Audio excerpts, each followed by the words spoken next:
Merci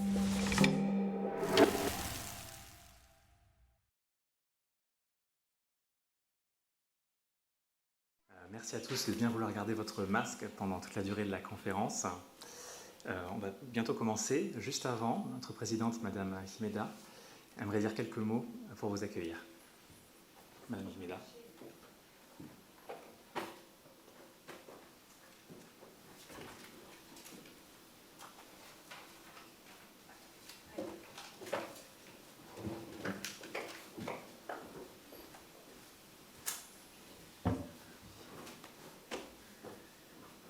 Mesdames et messieurs, bonsoir.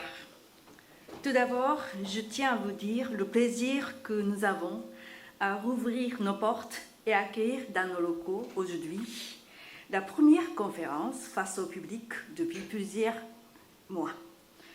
Je vous remercie pour votre présence.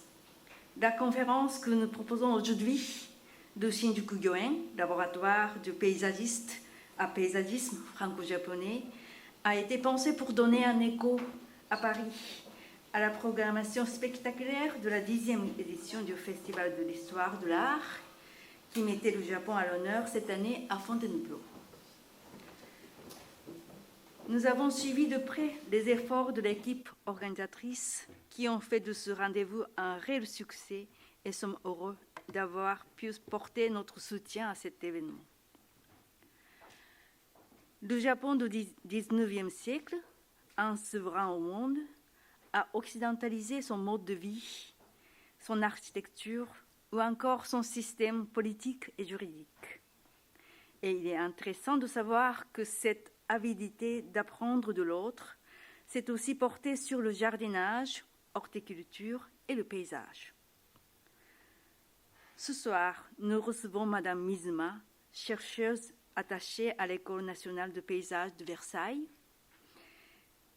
qui va nous présenter avec son œil de paysagiste le Shinjuku Gyoen, un des plus grands parcs publics installés en plein cœur de la ville de Tokyo, avant d'échanger avec ses maîtres et collègues, spécialistes de l'architecture et du paysage, M. Fieve, de l'École pratique des hautes études, et M. Peuzin, du Centre national de recherche scientifique.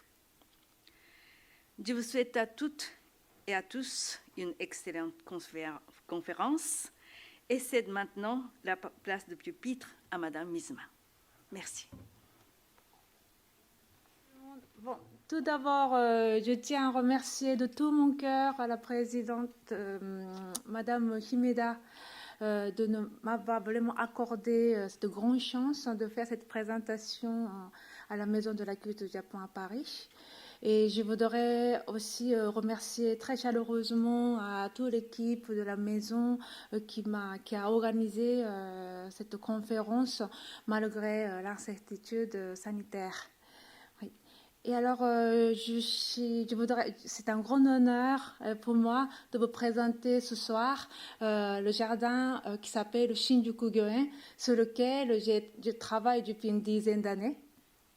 Et pourquoi ce jardin qui m'attire autant? Et parce que depuis que je suis arrivée en France, je me suis intéressée au monde de l'art, et notamment à celui du paysage. Et j'ai découvert que les échanges bilatéraux qui existent aujourd'hui depuis le 19e siècle ont nourri les deux cultures. Et je vais vous présenter l'exemple de ces échanges à travers le jardin Shinjuku Gyoen. Et ce jardin permet de nous comprendre le métissage qui s'est opéré entre les deux cultures dans le domaine de la composition et de la technique. Voilà. Alors, déjà, où se trouve-t-il le Shinjuku Gyoen? Nous sommes à Tokyo et voici à Shinjuku Gyoen 58 hectares. Donc c'est un très grand jardin qui joue le rôle de poumon de la capitale japonaise. Et à côté, donc il y a la gare Shinjuku. Et puis nous pouvons remarquer d'autres espaces verts ou boisés aussi importants que Shinjuku Gyoen. Et par exemple, les 2 jardins du sanctuaire Meiji, parc Yoyogi, et puis le célèbre jardin japonais Hamarikyu. Le premier, le jardin à parc public en style occidental, parc Shibuya. Et puis les 3 domaines de la famille impériale. Et voici la photo aérienne sur le Shinjuku-gyoen. Et on y aperçoit les parties boisées, une grande pelouse en milieu, et puis une rivière qui est aménagée en plusieurs lacs, et puis les alignements des arbres avec le borderie. Voilà. Et entre la grande pelouse et cette partie-là, il y a un espace vide, entre guillemets, voilà, qui est assez énorme. Alors, ce jardin, il n'est pas un simple parc public. Et son contexte historique est très original. Et en fait, il y a 2 éléments qui nous permettent de deviner la particularité de Shinjuku-gyoen. Premier point, c'est son statut. En fait, Shinjuku-gyoen est désigné comme un parc de peuple, Kokumin-koen. Et en fait, c'est très rare parce qu'il n'y a que 3 parcs de peuple au Japon. À Shinjuku-gyoen et Kyoto-gyoen, et puis le jardin extérieur du palais impérial à Tokyo. Donc ces 3 parcs de peuple sont gérés par le ministère de l'Environnement. Deuxième point, c'est que le jardin est très réputé par la présence de 2 fleurs. D'abord le cerisier. À Shinjuku-gyoen, il y a environ 20 000 arbres, dont 1200 arbres sont les cerisiers. Donc il y a 60 espèces et après une trentaine de sujets sont considérés plus que centenaires. Et puis donc la variété et la qualité de cerisier sont très remarquables. Donc lors de la floraison au printemps, le jardin est fortement fréquenté et entre 30 000 et 50 000 visiteurs sont comptés par jour. Donc c'est énorme. La deuxième fleur, c'est le chrysanthème. À Shinjuku-gyoen, l'exposition de chrysanthème est organisée tous les ans au mois de novembre et de nombreuses variétés de chrysanthèmes sont exposées. Les plus remarquables sont les ozukuri, donc magnifiques chrysanthèmes géants. Et ce qui est vraiment incroyable, c'est qu'en partie dans le pied de même plan, 400 fleurs se structurent en forme de dôme, comme vous voyez, et grâce à la technique horticole traditionnelle japonaise.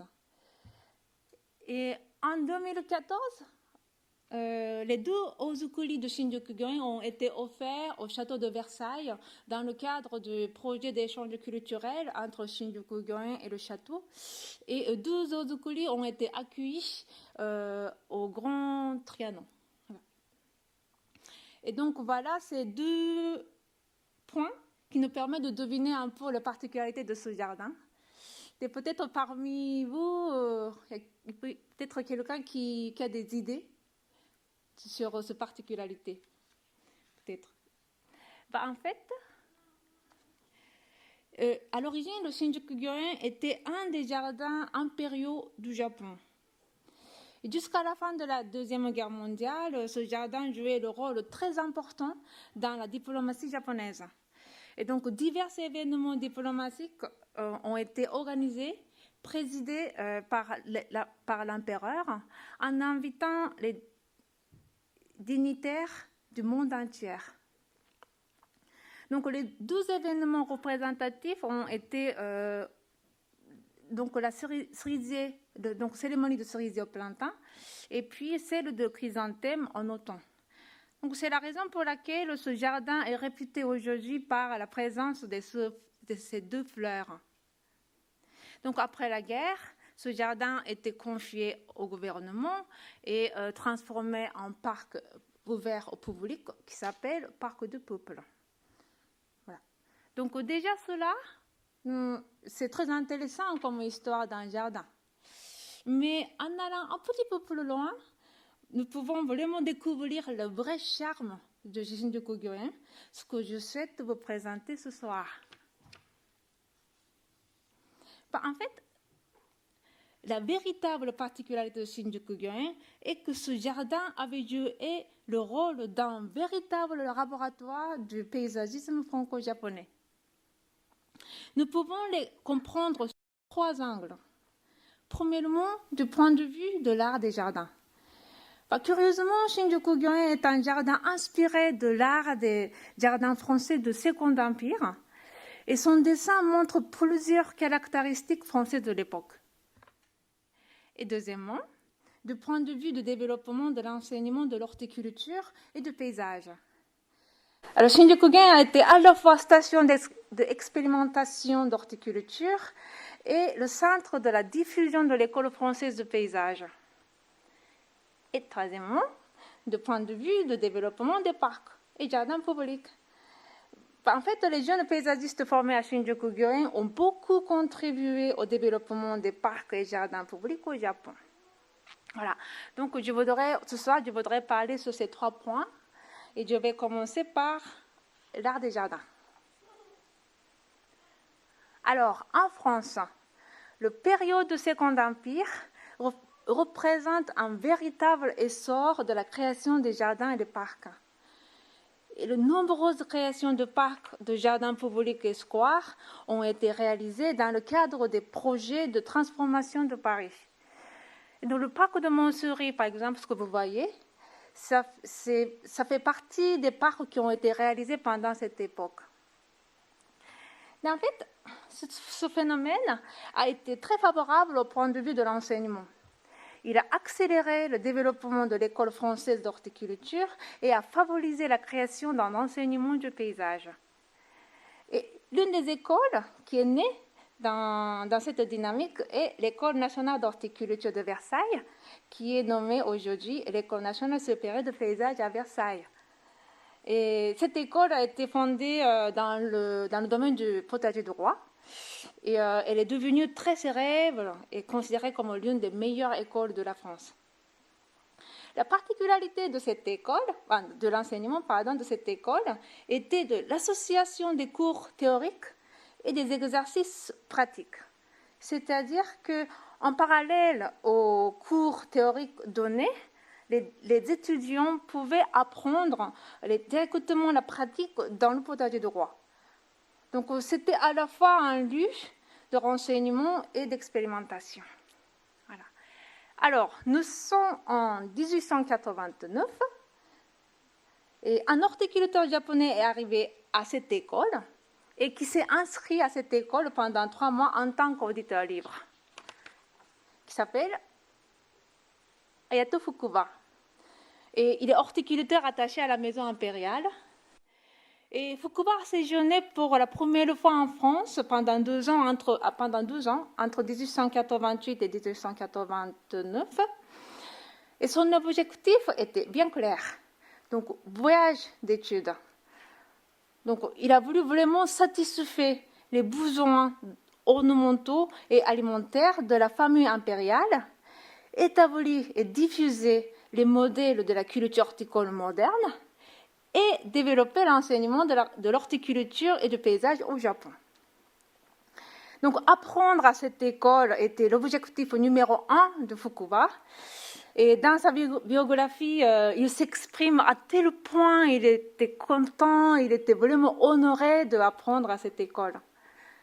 Et pendant son séjour, Fukuba à Versailles, il a fait une rencontre importante avec un paysagiste français qui s'appelle Henri Martinet.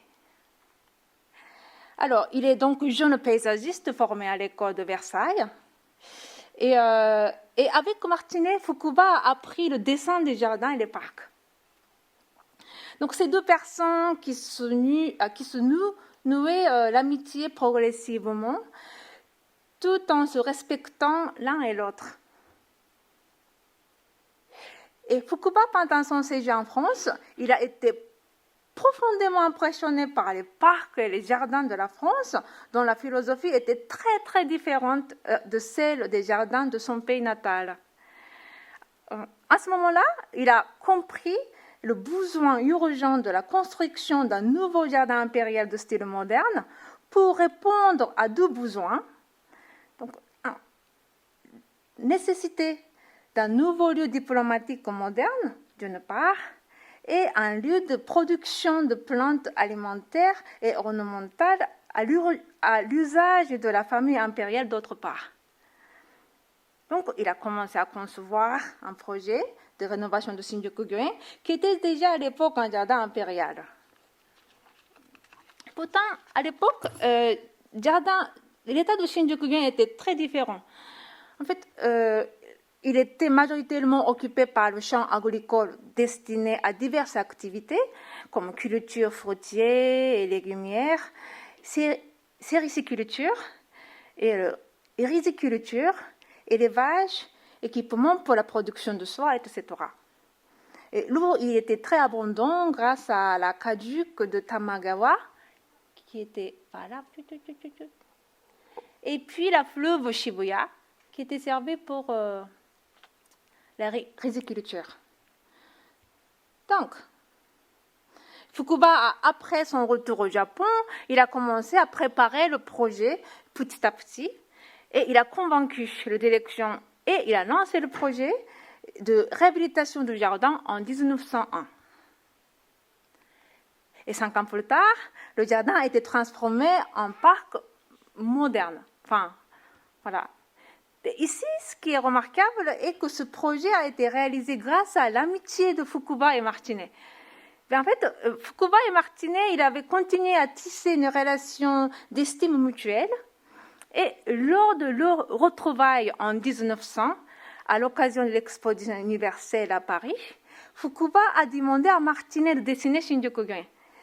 Et Martinet n'était jamais allé au Japon, il n'a jamais vu le site, mais il a accepté de dessiner un plan de jardin en échangeant avec Fukuba, à qui il a envoyé tous les documents l'année suivante. Et donc, Fukuba, il a pris toute la responsabilité de chantier qui durera 5 ans. Et il a mis en œuvre les travaux du jardin de manière très exacte, en suivant le dessin de Martinet, sauf le palais, et, positionné sur la perspective. Donc ici, Martinet, il dessine le palais, mais sur le plan de réalisation de Fukuba, on n'y voit pas. Oui, c'est à cause du manque de moyens financiers que ça n'a été jamais construit. Ouais.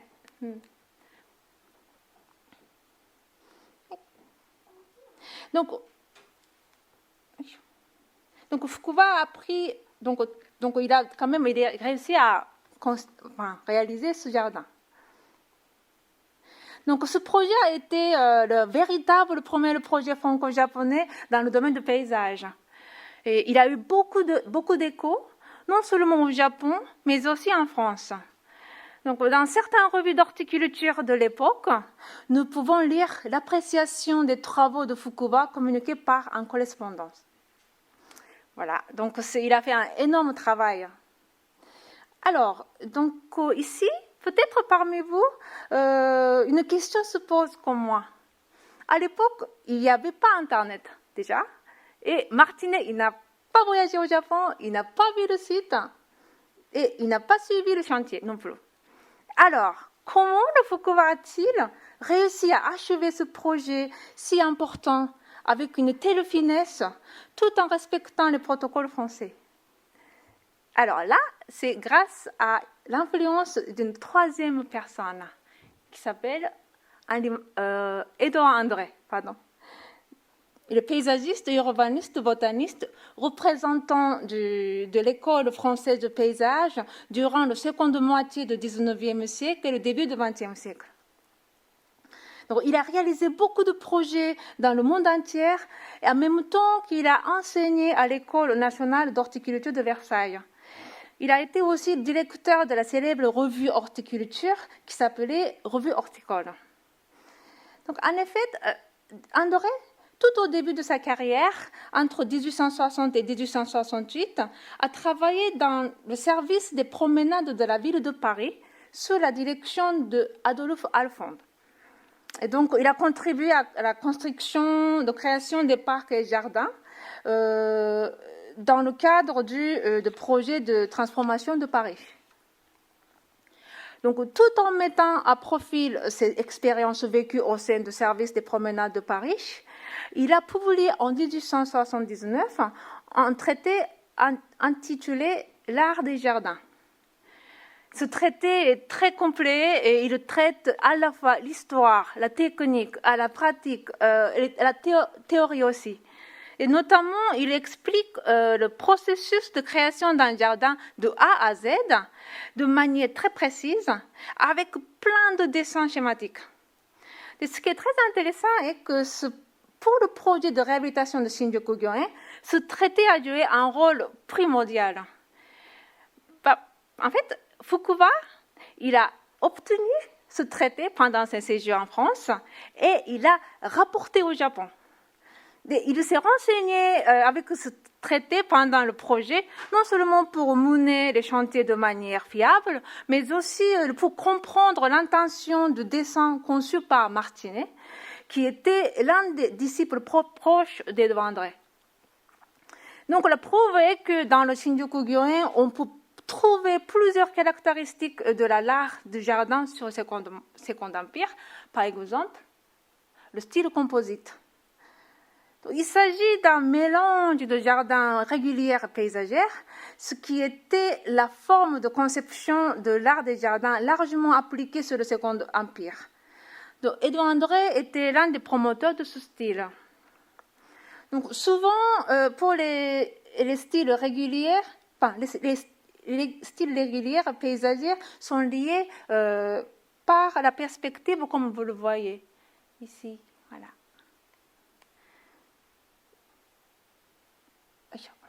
Et le dessin de Shinjuku-gyoen représente parfaitement ce style. Il y a un jardin régulier à l'entrée principale, par exemple. Voilà, on est là.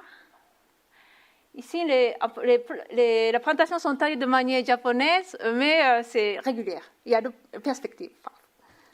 Et puis, le grand jardin paysager.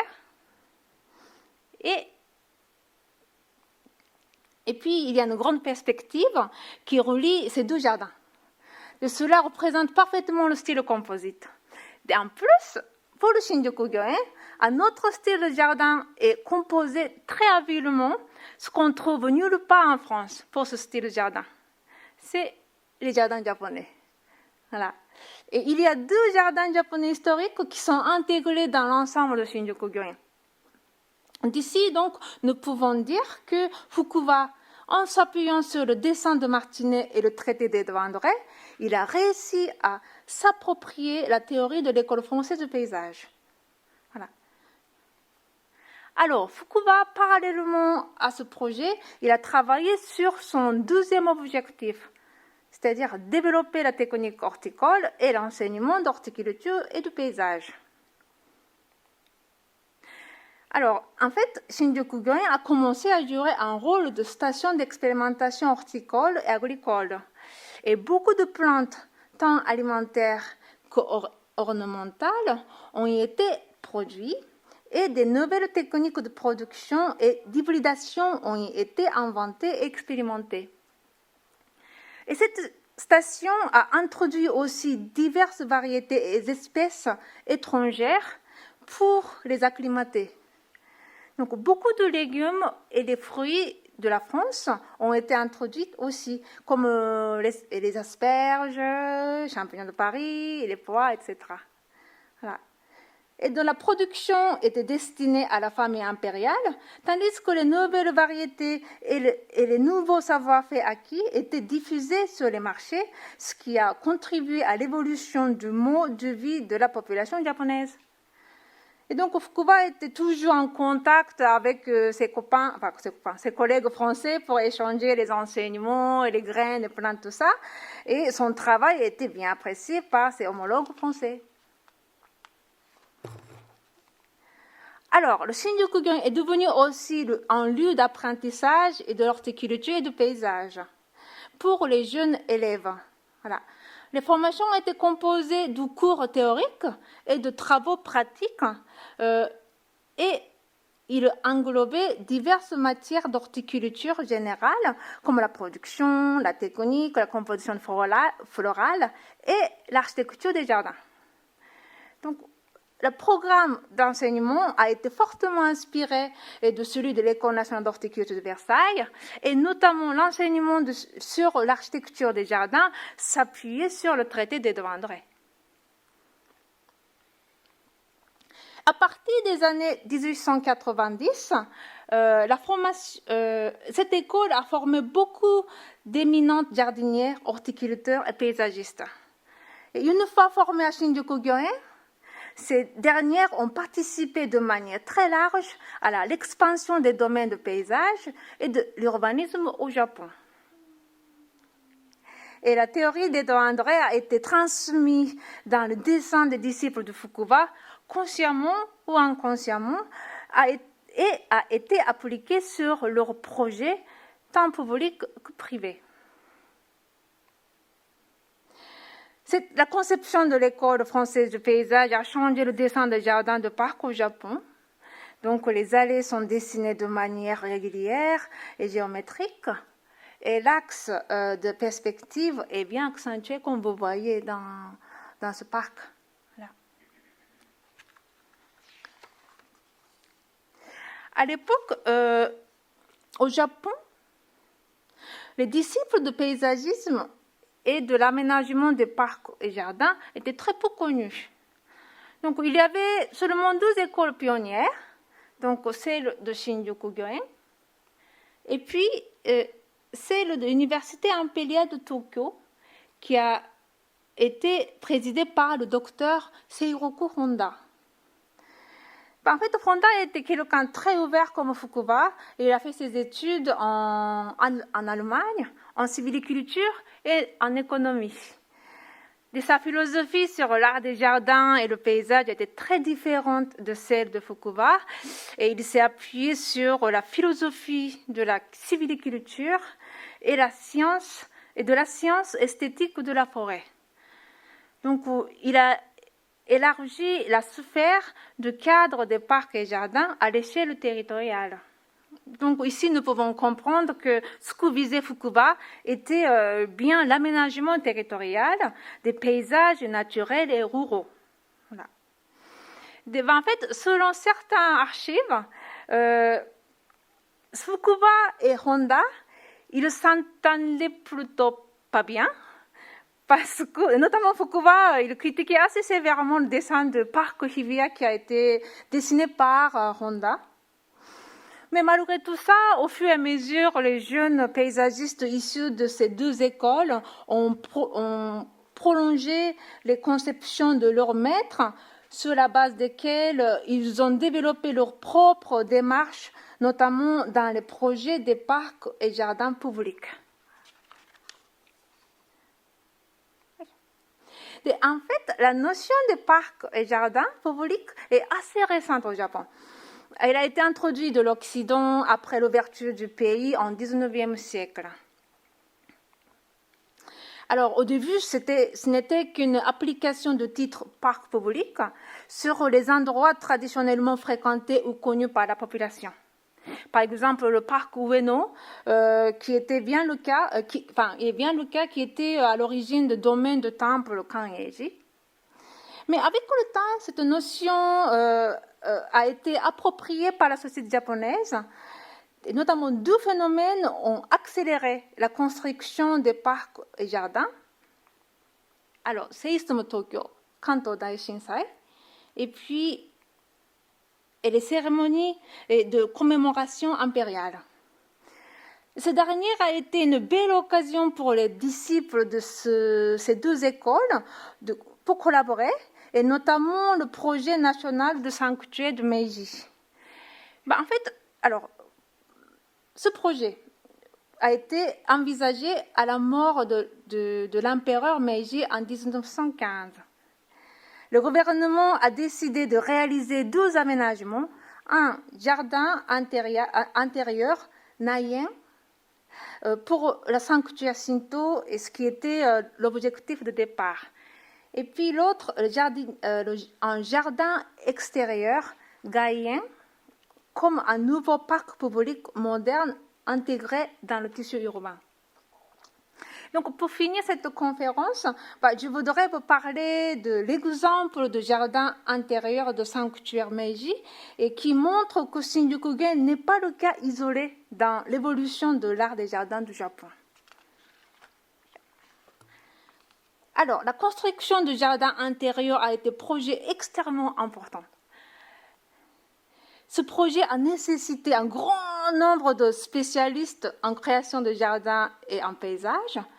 Et donc, les 12 écoles étaient obligées de s'activer à former les jeunes paysagistes compétents pour organiser leur équipe.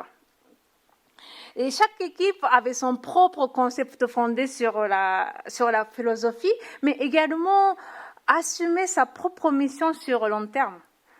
Par exemple, l'équipe d'Honda, le projet de création du jardin intérieur était à la fois un grand enjeu et aussi une grande chance pour montrer l'importance de la science civilicole afin de créer une forêt sacrée digne de sanctuaire. Et quant à l'équipe de Fukuba, l'équipe des disciples de Fukuba, le propre concept a été fondé sur l'horticulture et sur la philosophie de l'art des jardins de l'école française de paysage. Donc, elle envisageait de réaliser un espace complètement distinct de la partie sacrée boisée et qui permettrait aux visiteurs de déambuler dans un grand espace en pelouse en se réfléchissant après le moment de prière au temple, avec une grande perspective comme celle de Shinjuku-gyoen. Et donc, par conséquent, ces deux équipes ont travaillé étroitement tout en mettant en valeur les points forts des deux styles de conception. Et voici photo aérienne du sanctuaire, le jardin intérieur du sanctuaire Meiji. Et donc, dans le partie sud, ils ont réalisé avec la forêt sacrée, avec le temple au milieu.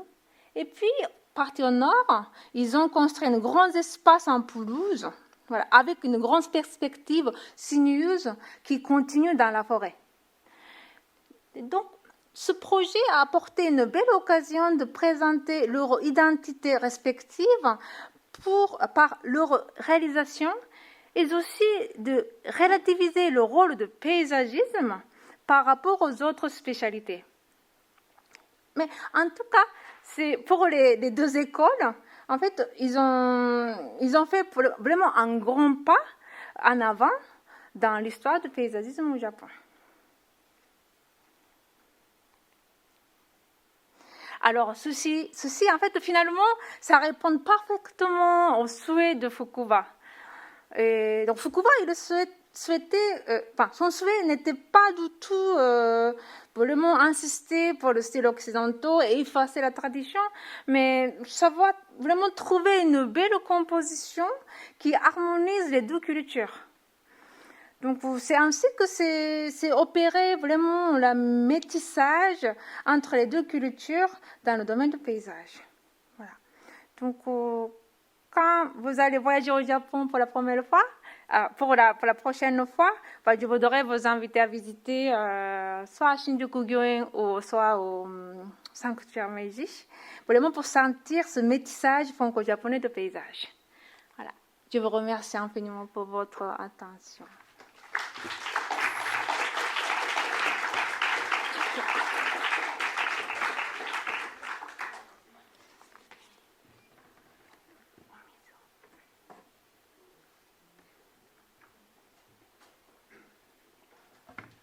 Je profite du temps où les conférenciers s'installent pour vous dire, cher public, merci d'abord de nous avoir relayé en salle comme en ligne les différents soucis techniques, notamment vis-à-vis du son. Nous présentons vos plates excuses pour le retard au début de la conférence et les différents différents problèmes techniques, nous avons essayé de régler le plus rapidement possible. Je vous précise, notamment pour ceux qui nous regardent en ligne, mais pour tout le monde, que l'enregistrement a été correctement effectué, l'enregistrement du son, l'enregistrement de l'image. Vous pourrez donc regarder en intégralité, dans une meilleure qualité, le début de cette conférence en ligne sur notre page dans quelques jours. Merci à vous. J'en profite également, maintenant que tout le monde est installé, pour présenter, excusez-moi, Monsieur Nicolas Fievé et Monsieur Frédéric Pouzin, pour ceux qui ne les connaîtraient pas déjà. Monsieur Fievé est architecte, historien de l'architecture et des jardins du Japon médiéval et très moderne. Frédéric Pouzin est architecte également et mène des recherches sur les savoirs et les représentations qui fondent le domaine de l'architecture, de la ville et du paysage. Tous deux ont suivi de très près le travail de Madame Mizuma, Monsieur Pouzin d'abord, à l'École nationale supérieure du paysage de Versailles, où il a dirigé la thèse de cette dernière, intitulée « Le parc public au Japon, une forme paysagère hybride, les apports de l'école française du paysage ». Et Monsieur Fievé, plus récemment, l'a également suivi dans le cadre de son contrat postdoctoral à l'École pratique des hautes études, où il l'a encadré sur ses recherches au sujet de l'appropriation des jardins japonais en France. Donc, Madame Mizuma a réuni ce soir ces deux maîtres, pour lesquels elle a préparé quelques sujets de discussion, pour notre plus grand plaisir. Madame Mizuma, je vous rends la parole. Ah, d'accord. Tout d'abord, je vous remercie infiniment, M. Pouzin, M. Fievé, pour votre présence. Vraiment, je suis très gâtée, je le sais. Mais en profitant vraiment de cette occasion, je me permettrai de vous poser quelques questions. Et d'abord, je voudrais commencer par M. Pouzin. Là. Alors, justement, tout à l'heure, dans ma présentation, j'ai évoqué le sujet de formation de le paysagisme, de paysage au Japon. Moi, en faisant ma thèse, je me suis dit que vraiment, quand même, c'est très intéressant. La formation de paysage en France est très particulière. Et donc, je voudrais savoir votre opinion sur la particularité de la formation de paysage en France. Très bien, je vous remercie de cette question. Avant de répondre à votre question, je voudrais d'abord remercier la Maison de la Culture du Japon, sa présidente, Madame Himeda, Monsieur Brenna pour son introduction, et ainsi que Madame Yoko Mizuma de m'avoir invité à venir dialoguer autour de ce bel exemple d'échange entre le Japon et la France que constitue l'aménagement du parc de Shinjuku-Goyen. Alors, pour répondre à la première question que m'a posée Yoko, concernant la particularité de la formation paysagiste en France, je vais revenir sur l'histoire de l'École nationale d'horticulture de Versailles, dont il a été question dans l'exposé de Yoko, et dont l'École nationale supérieure de paysage de Versailles est pour une part l'héritière. L'école d'horticulture, puis l'école de paysage sont intimement liées au potager du roi, qui a été créé au XVIIe siècle dans le cadre du parc de Versailles par le jardinier Jean-Baptiste de la Quintigny. À partir de 1683, la Quintigny fait du potager de Versailles un jardin réputé pour sa maîtrise des techniques de culture. Son plan n'a pas beaucoup changé. Vous en voyez là une image. Donc cette image, elle est à la fois l'image c'est l'image actuelle du potager du roi, c'est aussi l'image de l'école d'horticulture et de l'école actuelle de paysage de Versailles. Alors son plan n'a pas beaucoup changé à ce potager. Il est constitué d'une succession de jardins en creux, de pièces ouvertes dont les murs et les terrasses multiplie les expositions et les microclimats. L'École nationale d'horticulture a joué un rôle essentiel dans le développement du savoir botanique et horticole en France, et aussi dans la formation des jardiniers, des concepteurs de jardins qui se sont dénommés ensuite architectes paysagistes et aujourd'hui paysagistes. Elle a joué un rôle très important aussi dans les échanges au sein de ce domaine, car elle a été un lieu de croisement entre les enseignants, les praticiens, les élèves qui l'ont fréquentée. Alors, dresser un rapide portrait de l'École nationale d'horticulture au tout début du XXe siècle, au moment où se réalise la rénovation du parc Shinjuku-Goyen, permet de se rendre compte du dynamisme qui caractérise l'horticulture et l'art des jardins dans cette période historique. Suite à la réalisation du système cohérent de parcs et jardins à Paris sous le Second Empire, dont a parlé Yoko dans son exposé, sous la houlette d'Édouard Alphand, à la direction du service des parcs et jardins de la ville de Paris, la commande de parcs et jardins a été très importante. Parcs municipaux pour de nombreuses villes en France, mais également à l'étranger. Jardins privés pour toute une clientèle composée de l'aristocratie et d'une riche bourgeoisie, notamment industrielle. Toute une économie se constitue autour de la production et de la vente de végétaux, de fleurs, d'arbres fruitiers. Les pépinières sont prospères et les besoins en jardiniers très importants. Il faut former ces techniciens permettant de réaliser et d'entretenir ces jardins. Alors, je prendrai l'exemple du parc du château de Baudry, dessiné par Édouard André, qui se situe en Indre-et-Loire, et qui était entretenu par 11 jardiniers au début du XXe siècle. Aujourd'hui, quand j'ai rencontré son propriétaire, il était entretenu par un seul jardinier. C'est dire combien la situation est différente. Venons-en à la formation à l'École nationale d'horticulture de Versailles. Celle-ci développe un programme très complet qui comprend donc un ensemble de cours dédiés à la culture horticole et agricole, l'arboriculture fruitière, l'arboriculture d'ornement et d'alignement, la culture potagère, la floriculture, les serres. Un autre ensemble de cours était destiné à la botanique et aux sciences naturelles, physique de la terre, météorologie, chimie. Un enseignement en architecture des jardins et de serres, dont était chargé Édouard André. Cet enseignement était assez complet puisqu'il comportait un avant-propos historique qui introduisait la distinction entre jardin régulier et jardin paysager dans les traditions françaises et anglaises. Le cours était dédié principalement à la composition, au principe de réalisation du jardin. Il y avait des préconisations sur le positionnement par rapport à l'habitation, le traitement des sols, des eaux, le tracé des percées visuelles, des allées, les plantations, puis étaient détaillées des études de cas. Et puis enfin, il y avait un dernier ensemble de cours qui était consacré à l'art des mesures, à l'arithmétique, à la géométrie, au lever de plan, au nivellement et au dessin. Alors, comme on peut le constater, l'art des jardins n'est pas réductible à un style. C'est un art qui engage des connaissances dans le domaine du vivant, connaissances décisives pour le choix des plantes, pour leur implantation, des connaissances aussi dans le domaine de l'espace et des techniques de représentation.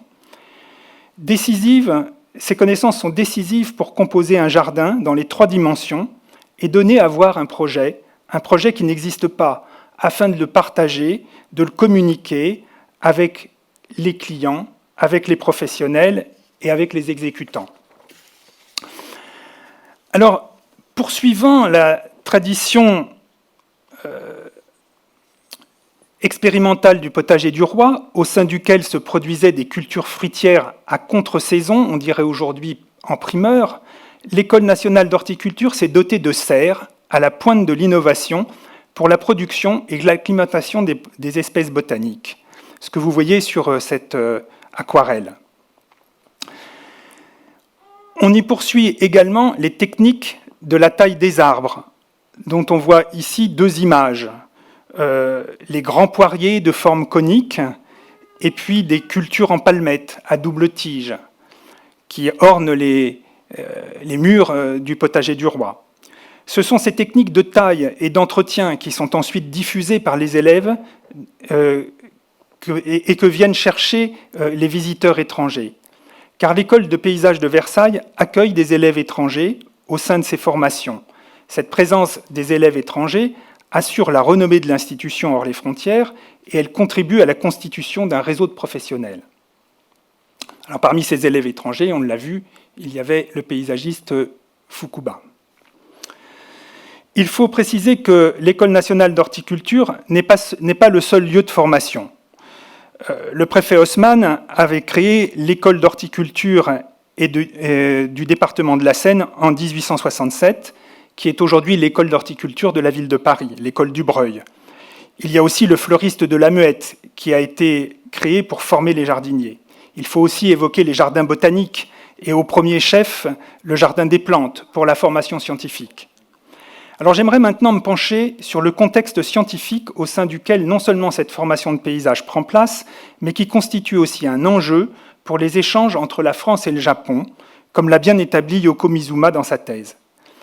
Pour saisir la réalité de ces échanges, il lui a fallu dépouiller plusieurs années de publications, de revues, dont la revue Horticole, qui constitue un support essentiel de partage d'informations entre les scientifiques et les professionnels dans ce domaine. Édouard André en a été le rédacteur en chef de 1882 à 1905. Il y écrivait régulièrement et la revue publiait aussi des comptes rendus de toutes les manifestations en lien avec l'horticulture, notamment des comptes rendus des expositions universelles, qui constituent un lieu d'observation privilégié pour appréhender la réception des jardins japonais en France. On y trouve de nombreux articles commentant la découverte des bonsaïs, la fascination que produit la miniaturisation qu'ils représentent. Alors cela a été récemment analysé par Léa Saint-Raymond lors d'une conférence donnée dans le cadre du Festival d'Histoire de l'Art de Fontainebleau, à laquelle participait Monsieur Nicolas Fievé. Alors, mais au-delà de cet aspect, on peut suivre dans la revue la curiosité pour des espèces ou des variétés de fleurs japonaises.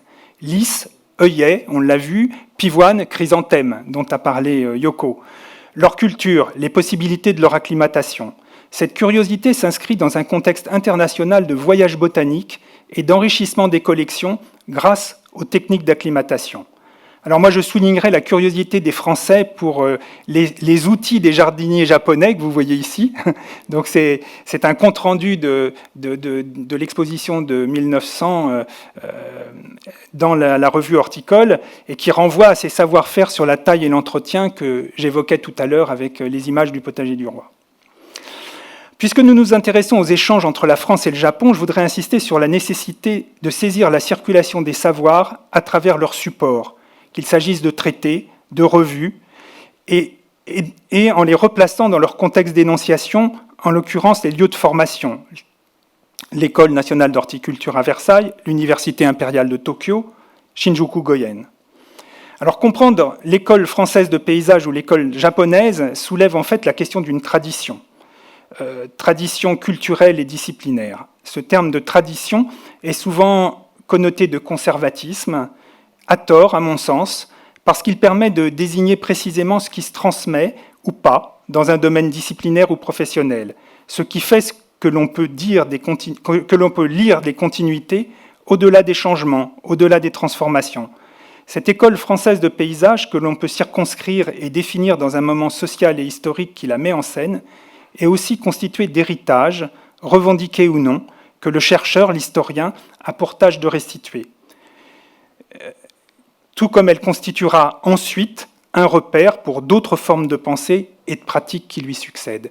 Donc on est bien avec cette école nationale d'horticulture au centre de quelque chose qui prend la suite de ce qui précédait et qui annoncera aussi d'autres pratiques paysagistes. Voilà, je vous remercie. Et donc, c'est une forme de réponse un peu longue peut-être, mais à la question que vous me posiez sur la particularité de l'école française de paysage. C'est très intéressant parce que moi, je pensais que une des particularités de formation de paysage en France, c'était vraiment l'horticulture. Et le part à partir de l'horticulture. Mais pas que. Oui, j'ai compris comme ça. Merci beaucoup infiniment. Merci infiniment à M. Pouzin. Et maintenant, je me permets de poser une question à M. Fievé. Je vous en prie. Alors, justement, tout à l'heure dans ma présentation, j'ai évoqué la question de la parc public au Japon. C'est assez moi quand j'ai travaillé quand j'ai fait ma thèse et puis en ce moment je travaille sur la recherche dans le cadre de postdoctorat, mais je me dis que vraiment la notion de parc public c'était assez délicat, je pense, parce que voilà, c'est très intéressant, je pense. Et donc, je voudrais vous poser une question ce soir. En fait, dans quel contexte historique se produit l'apparition du parc public dans le Japon, l'ère Meiji? Ouais. Si vous voulez. Merci, merci mademoiselle Mizuma pour cette question. Avant de commencer à vous répondre, je me joins à monsieur Pouzin pour remercier la Maison de la Culture du Japon, sa présidente, madame Himeda, et toute l'équipe vraiment formidable pour l'organisation et la préparation de cette conférence. Donc oui, dans quel contexte apparaissent les parcs publics au Japon? La question est importante parce que dans les périodes historiques qui précèdent donc la restauration de Meiji, il n'y a pas à proprement parler de parc public. La naissance du parc public se fait donc à une période de l'histoire japonaise où, peu de temps après l'abolition de l'ancien système féodal des Tokugawa et la restauration de Meiji de 1868, commençait à se mettre en place un État impérial dans lequel le gouvernement devait, bien entendu, réformer les anciennes institutions et en instaurer de nouvelles. Et c'est précisément dès les premières années de l'ère Meiji, en 1873 exactement, et donc à une époque où la question des parcs publics aurait pu constituer une préoccupation relativement mineure par rapport à l'énorme chantier de restructuration du pays qui était en marche. C'est pourtant à cette époque, Meiji 6e année, que sont transmises à chaque département du Japon des directives gouvernementales à ce sujet. Sur le plan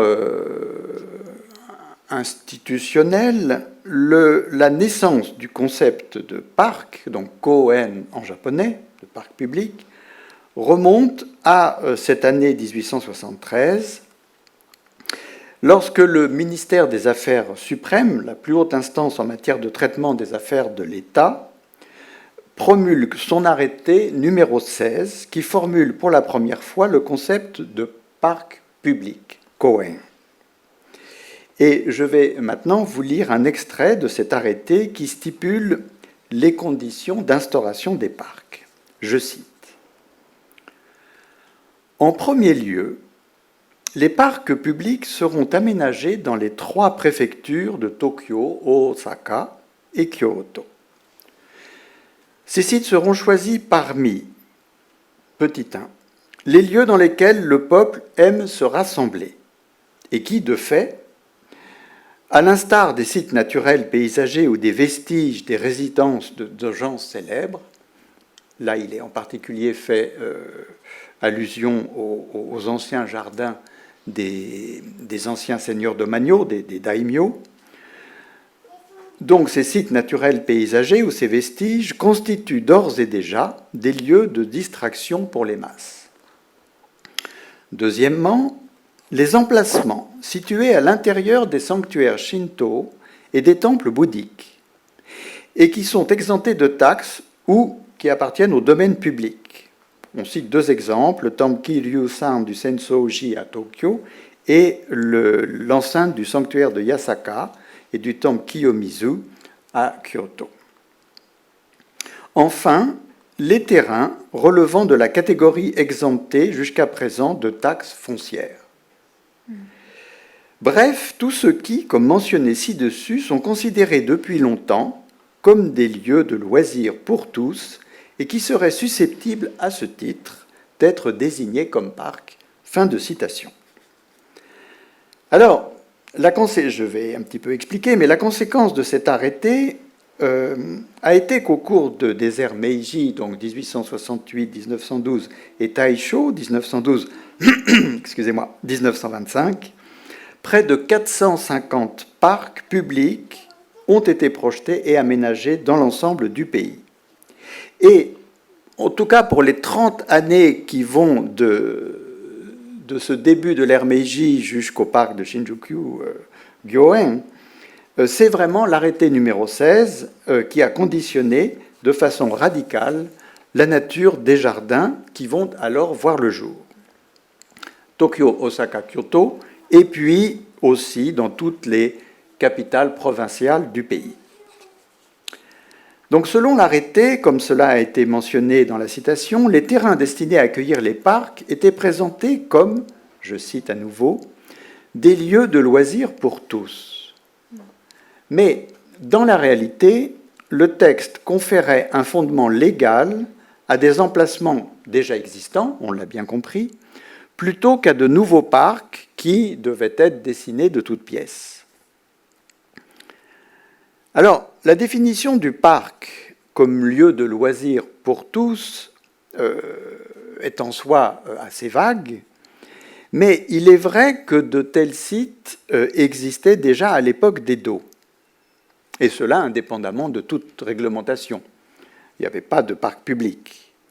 Dans le Japon de l'époque d'Edo, marqué par une importante circulation des hommes et des biens, on voit apparaître notamment de nombreux guides sur les lieux renommés des villes, ce que l'on appelle les Meisho Zue, les livres illustrés des lieux renommés, en particulier à partir du XVIIIe siècle. Il y en a beaucoup pour toutes les grandes villes qui sont publiées, et qui témoignent de l'attrait des hauts lieux dans les grandes villes. Ces hauts lieux, comme on le voit sur cette gravure du Miyako Meisho Zue, donc le livre illustré des lieux renommés de la capitale Kyoto, étaient principalement les temples, les sanctuaires et les quartiers de plaisir.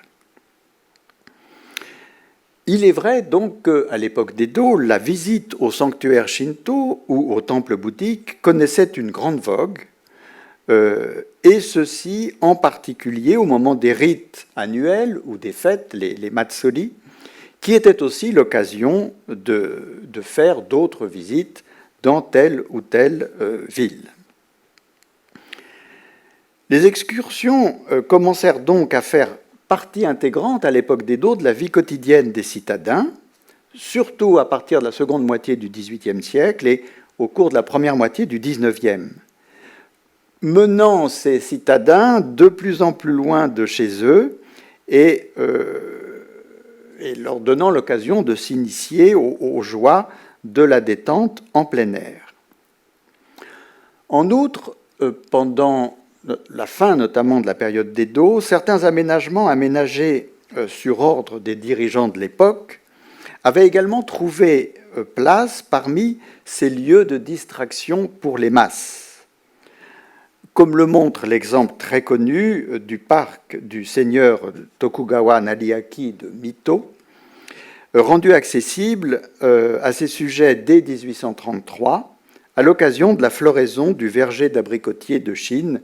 On a à Mito, au Kairakuen, c'est le jardin aujourd'hui, le Kairakuen, toute une colline qui est couverte de, je crois, 3000 pieds d'abricotiers de Chine et plus d'une centaine de variétés.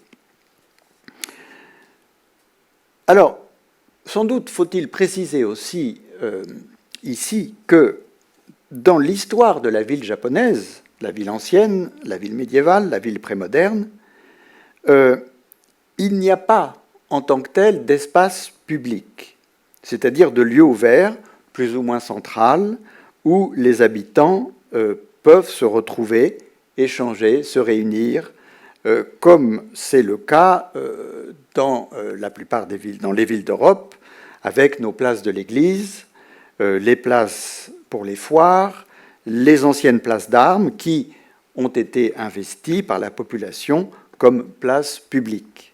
Sur cette photo, vous avez une vue de la place de Grève. Donc, la France connaît bien les mouvements de grève.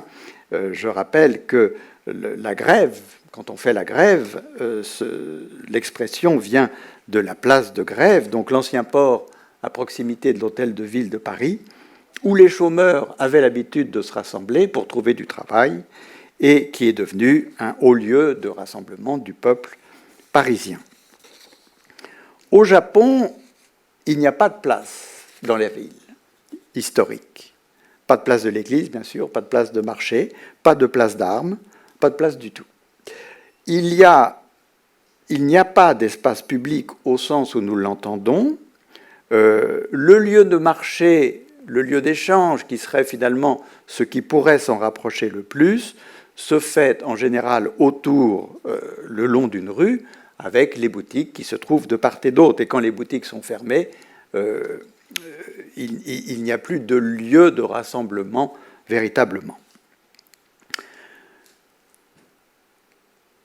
D'un autre côté, il existait dans la ville historique, à Kyoto durant la période ancienne médiévale et puis dans tout le Japon pendant la période d'Edo, un grand nombre de jardins, de nobles dans le cas de Kyoto et de seigneurs de Manyo, de daimyo pour la période d'Edo. Mais il faut bien rappeler que ces jardins demeuraient totalement inconnus des gens de conditions modestes, à part les quelques cas qui peuvent exister, comme le jardin de Mito, à la fin de l'époque d'Edo. Et de même, j'aimerais souligner que la plupart des jardins des monastères bouddhiques, tous les grands jardins de Kyoto, les jardins zen que l'on visite aujourd'hui quand on est un touriste au Japon, n'étaient pas ouverts au public. Le seul espace urbain boisé accessible au commun des mortels, au peuple, était finalement ce que l'on voit sur cette photo, la cour principale du temple ou du sanctuaire, là où se trouve soit le lieu où l'on vénère le kami dans le cas du sanctuaire ou le vénéré principal dans le cas d'un temple bouddhique, devant lequel on vient prier. Mais ces espaces, clos de murs, étaient fermés la nuit. Ils n'étaient bien sûr pas des espaces publics stricto sensu. Même si c'est autour de ces lieux de culte que les populations urbaines pouvaient traverser dans la journée des espaces boisés et où elles prirent l'habitude aussi de se retrouver lors de certaines fêtes, religieuses ou profanes, comme chaque année au printemps pour la fête des cerisiers en fleurs, le hanami, où l'on se réunit sous les arbres couverts de fleurs. Ainsi, le parc, excusez-moi, malheureusement aujourd'hui je suis un peu enroué.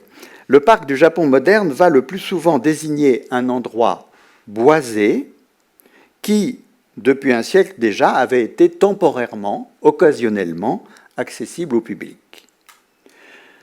Sur le plan administratif, le système des parcs est apparu aux dirigeants de Meiji, c'est ce que j'ai esquissé tout à l'heure, comme un moyen commode pour percevoir des taxes sur des terrains qui appartenaient aux institutions religieuses et qui étaient jusque-là exonérés d'impôts et dont l'État, en créant les jardins, allait assurer la gestion. En fait, ce système d'instauration des parcs, et c'est pour ça que ça se fait très tôt au début de l'ère Meiji, va permettre de faire table rase des mesures instaurées dans ce domaine par le gouvernement des Tokugawa, qui avait reconnu aux sanctuaires et aux temples bouddhiques, dont les propriétés sont absolument considérables, étaient considérables dans les villes d'alors, le droit de propriété foncière et une exemption des taxes. De fait, la notion de parc public, koen, est alors radicalement différente à l'origine de celle de parc en Occident.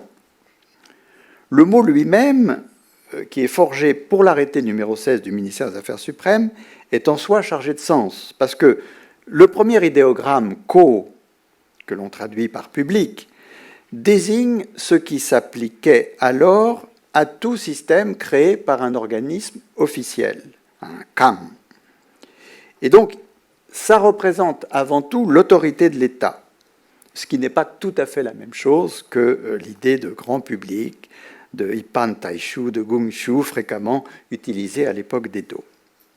Quant au caractère N, il désigne le verger clos de mur que l'on retrouve dans le Bai-en, par exemple, pour le verger d'abricotier.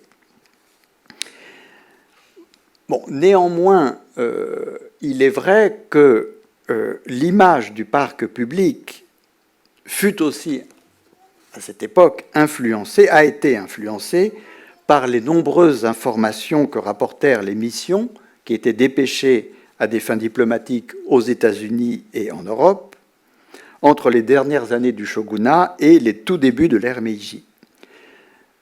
On a beaucoup de récits, on a beaucoup d'écrits. Ces voyageurs japonais, appelés par la suite à occuper des postes clés dans le gouvernement, avaient vu au Central Park de New York, ce que l'on voit sur cette illustration, ou au Bois de Boulogne à Paris, ce qu'était un parc en tant qu'équipement urbain destiné aux loisirs, ouvert à tous et aux activités conviviales en plein air. Et donc ces lieux qui vraiment, on le voit dans les récits de ces étudiants, de ces intellectuels et de ces diplomates qui vont très tôt au début de l'ère Meiji en Occident, ces lieux révélaient une morphologie totalement inconnue de la ville, totalement inconnue de la société japonaise, qui faisait en quelque sorte figure d'une sorte de paradis. Et cela même avant que les idées hygiénistes qui vont pénétrer le Japon, qui vont arriver au Japon, soient diffusées par les élites, parce que tout l'apport hygiéniste, donc la nécessité du parc pour le peuple, c'est plutôt 20 ans, 30 ans plus tard. Donc le parc, le Koen, est vite considéré au Japon dans le processus de modernisation et c'est-à-dire d'Occident, parce qu'on est la modernisation, c'est l'occidentalisation en grande partie à l'ère Meiji. Donc dans ce processus en cours, comme un instrument utile à l'édification du peuple. De ce point de vue, le Koen évoqué dans l'arrêté du ministère des Affaires suprêmes résulte de la conjonction d'une situation ancienne. Alors, il y avait, comme je l'ai mentionné, la fréquentation des monastères, des lieux de culte, d'une part. Il y avait l'existence de très nombreux jardins privés dont on ne savait que faire, et il fallait en faire quelque chose. Et donc là, il y a une volonté véritablement d'éducation du peuple à travers ce témoignage du passé qu'étaient ces lieux de culture, qu'étaient les jardins, notamment les grands jardins domaniaux de l'époque d'Edo. Le tout associé à un nouveau concept sur le rôle de l'État vis-à-vis du peuple. Voilà donc je peux encore peut-être montrer deux images. Là, j'ai montré des vues beaucoup de Tokyo. Là, vous avez une vue de ceux qui connaissent Kyoto, de Maruyama, le parc de Maruyama, la colline Maruyama avant la création du parc Maruyama Koen. Et donc tout le site, tout ce que vous voyez au pied de cette là, on voit bien parce que la colline n'est pas boisée, c'est bien maru, c'est bien arrondi, appartenait à des temples, et donc tout cet espace va être aménagé, et c'est le parc de Maruyama que l'on connaît aujourd'hui, mais un aménagement tout à fait minime dans le cas de Kyoto, puisque c'est juste quelques points de vue, quelques petits éléments en fait qui vont être mis en valeur.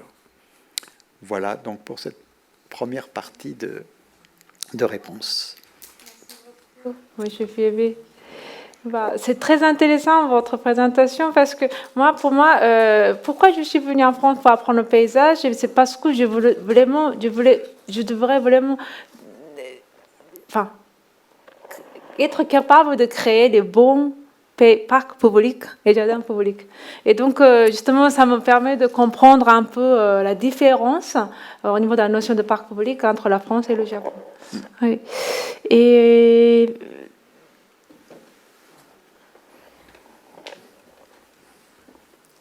oui, quelle heure est-il ? Il est déjà 20h15 et j'aimerais laisser la possibilité à notre public, je vous interromps, à notre public en salle ou également en ligne, de poser quelques questions. Pardon. Oui, alors.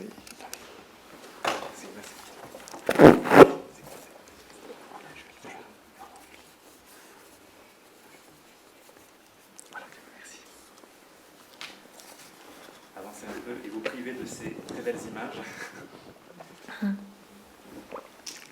Pour vous rappeler que pour la session des questions-réponses, on va appliquer un protocole sanitaire particulier. On vous a demandé de laisser une rangée de livres entre vous pour laisser passer l'hôtesse qui vous apportera le micro. Je vous demanderai de garder votre masque et de ne pas toucher au micro. Si vous avez une question, merci de lever la main et on s'approchera de vous.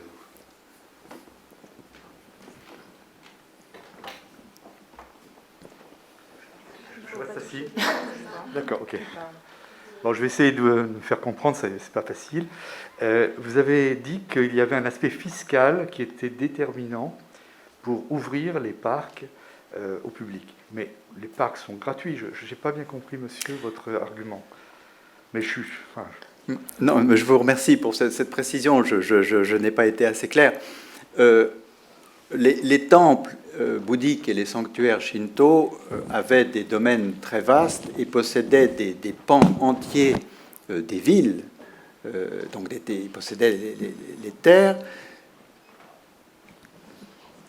pour lesquelles ils étaient exemptés de taxes. Et donc, en fait, dans l'arrêté numéro 16, il y avait une volonté aussi de pouvoir taxer une partie de ces domaines qui appartenaient aux temples et aux sanctuaires.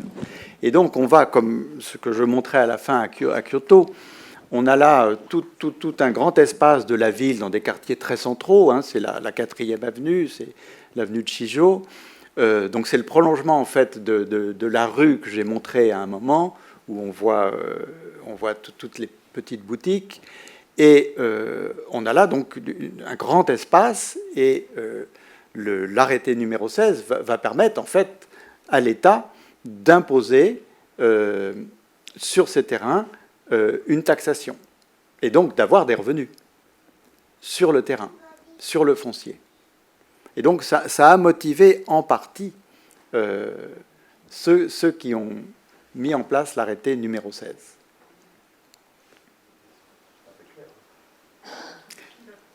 Qui payait? C'était les temples? C'était les temples. Mais ça n'a rien à voir avec le fait que ça devient un espace public. Je n'arrive pas à comprendre. Si, parce qu'il a fallu, en fait, à ce moment-là, justifier de l'utilisation de tous ces espaces.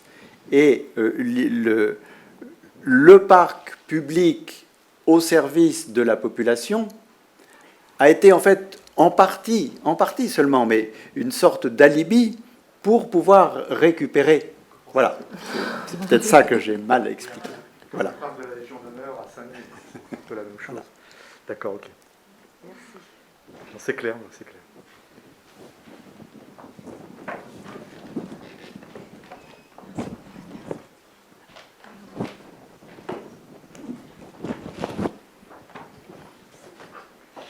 Merci beaucoup pour cette très belle introduction, au moins pour moi qui n'y connais vraiment pas beaucoup. Mais j'ai l'impression, je peux me tromper, que finalement, il y avait moins un intérêt de connaître les plantes en soi, les espèces, les différentes variétés, etc., que s'intéresser à comment aménager un espace.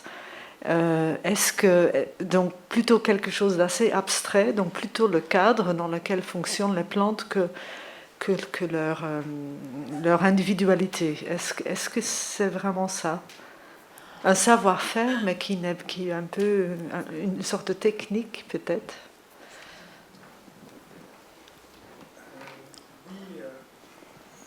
Il me semble, oui, merci de votre question. Qui va permettre de préciser plusieurs choses sur la composition des jardins. C'est-à-dire qu'en fait, concevoir un jardin, c'est bien évidemment prévoir de le planter, prévoir d'installer des plantes, du végétal, mais c'est aussi construire un espace est un lieu qui est un lieu de contact avec la nature, et cette nature, elle est composée de toutes ces... c'est une nature qui est assez artificialisée d'une certaine manière, c'est-à-dire que c'est un décor que l'on recrée pour que les visiteurs puissent se plonger dans cet espace qu'est le jardin à cette époque. Et donc un jardin, c'est aussi composer des espaces géométriquement, c'est organiser tout un univers dans lequel, qui se démarque de l'espace de la ville et de l'univers urbain. Je ne sais pas si j'ai répondu à votre question.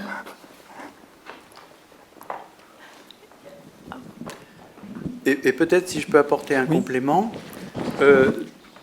dans le cas donc, de cette période de l'ère Meiji, on a un recensement qui est fait dans les années 20 qui montre que une centaine de parcs publics sont des anciens jardins de seigneurs ou de grandes familles de l'époque d'Edo, et 74 sont des anciens domaines des temples ou de sanctuaires shinto, de temples bouddhiques ou de sanctuaires shinto. Pour ce qui est de la centaine de parcs qui sont des anciens jardins de grandes familles, on est là, bien entendu, face à un art des jardins, à des techniques paysagères, à une façon de concevoir le paysage qui est vernaculaire, totalement vernaculaire, d'autant que à l'époque d'Edo, le Japon était, comme vous le savez, un pays fermé aux étrangers. Donc il y a quelques très rares influences occidentales, on peut en trouver, mais ça reste vraiment tout à fait peu important. Et donc on ne sait pas, en tout cas pendant les 20 premières années, concevoir, parce que un parc à l'occidental, et c'est ce qui va être rendu possible, notamment, enfin l'exemple du Shinjuku Gyoen le montre très bien. Ce qui se fait aussi à l'université impériale va dans le même sens, même si on a appris ce soir qu'il y avait des tensions entre les deux grands acteurs. Mais c'est un changement radical, parce que dans le Japon prémoderne, jusque donc à la fin c'est véritablement le maître des lieux qui est un lettré, qui participe à la conception du jardin. Et après, il fait appel à des jardiniers, à des techniciens, à des hommes de main qui mettent en œuvre et qui entretiennent le jardin. Et ces jardins prémodernes, et qui plus est médiévaux et de la période ancienne, sont totalement pétris de culture classique japonaise, de poésie japonaise, de waka, de culture sino-japonaise, de culture chinoise. Chaque pavillon, chaque vue, chaque assemblage est une référence à des éléments de la grande culture classique sino-japonaise. Dans les nouvelles institutions qui se mettent en place, et donc dans les facultés de civiculture ou d'agriculture, on forme des ingénieurs agronomes, et on perd tout ce champ culturel au profit d'autre chose. On crée des ingénieurs agronomes qui vont davantage, eux, effectivement, servir de passeurs entre des techniques occidentales et des techniques locales, et qui vont créer cette deuxième génération de parcs publics dont a parlé Madame Mizuma ce soir, où il y a véritablement un métissage. Elle l'a parfaitement bien montré. Je peux rajouter? Oui, parce que ce que je trouve très intéressant, c'est que vraiment l'introduction de cette théorie, de l'école française de paysage a beaucoup changé le processus de projet. Et donc, à l'époque, le paysagiste français, il a vraiment réalisé un jardin en faisant un plan. En faisant le plan, ouais. Et à partir du plan, ils ont vraiment mis en œuvre les chantiers. Or, le jardinier japonais, ce n'est pas forcément le cas. Ouais. Et donc, eux, il était un peu, paysagiste japonais de l'époque, il était un peu obligé de vraiment apprendre à ce processus en utilisant les outils qui nous ont pas vraiment utilisés avant, comme les compas, pour dessiner les allées de manière très régulière. Et puis, je pense qu'ils ont... Voilà, la perspective aussi, c'était très lié à l'art des mesures pour les paysagistes japonais, parce que, comme vous avez parlé, M. Pouzin, il était... voilà, le travail, le mesurer et le terrain, c'était très, très important. Or, au Japon... voilà, ils ont utilisé d'autres techniques, donc ça aussi, c'était un impact énorme, je pense. Ouais. Merci, donc je pense que c'était la dernière question, il ne nous reste plus beaucoup de temps. J'en profite pour remercier nos conférenciers pour cette conférence exceptionnelle. Je me permets de vous donner quelques consignes pour la sortie de salle. Donc, on va vous faire sortir par l'avant, rangée par rangée. Et donc, malheureusement, on ne pourra pas parler avec les conférenciers dans la salle. Si vous voulez vous retrouver, les saluer, plutôt à l'extérieur, en gardant un peu de distance. J'en profite également pour vous demander votre contribution. Nous serons très heureux de savoir ce que vous avez pensé de cette conférence. Si vous connaissez le QR code, ça vous parlera tout de suite. Autrement, essayez de prendre une photo et de remplir notre questionnaire en ligne, donc dès à présent via votre smartphone, ou bien plus tard quand vous aurez le temps chez vous. Malheureusement, dans les circonstances actuelles, nous ne pouvons pas distribuer des questionnaires comme nous le faisons habituellement, mais nous avons hâte de savoir ce que vous en avez pensé. Je vous remercie à tous pour votre attention. Et merci.